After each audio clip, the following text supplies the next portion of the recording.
Maaliwalas na ho ang buong kapaligiran ng Balayan Bay ngayong araw na ito, September 30, 2023 ho. At ayan, makikita nyo sa background yan sa video ko.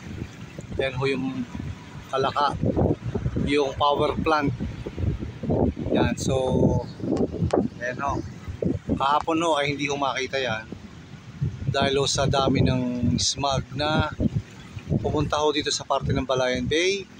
At dito ho tayo pumunta sa bandang Lemery ho. Yan. Yan yung mga bahayan hong yan ay kahapon ho hindi makita. Ilang bahagi ho ng Taal pala yan at saka ito Lemery. So kung makikita ninyo, nakikita na ho yung mga bahay na nakatira sa tabing dagat. So yan, maliwalas ho ang kapaligiran. Wala na ang smog na narito kahapon na talaga namang hindi ho makita hanggang gabi ho.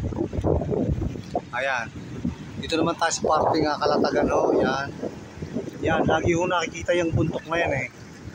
Maliwalas ho ang kapaligiran. Ito ho yung Kalatagan. Yan, meron ho parang cove dyan. Yan sa parte na yan, Kalatagan ho yan.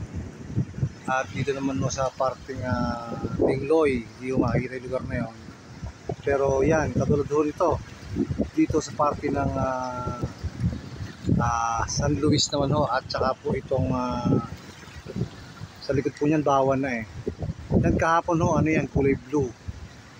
So ngayon ho, ay kitang-kita ang bundok, ang kagandahan ng bundok. Berdeng-berde ho yung bundok na yan. Kahapon nangangasuluho yan. Kaya yan ho yung isang palatandaan pag may smog, pag nag-blue na ho yan. So yun ho, maliwalas ho ang kapaligiran ng Balayan Bay ngayon. Ngayon ho ay alas 2:28 na ho ng hapon, araw ng Sabado, September 30, 2023.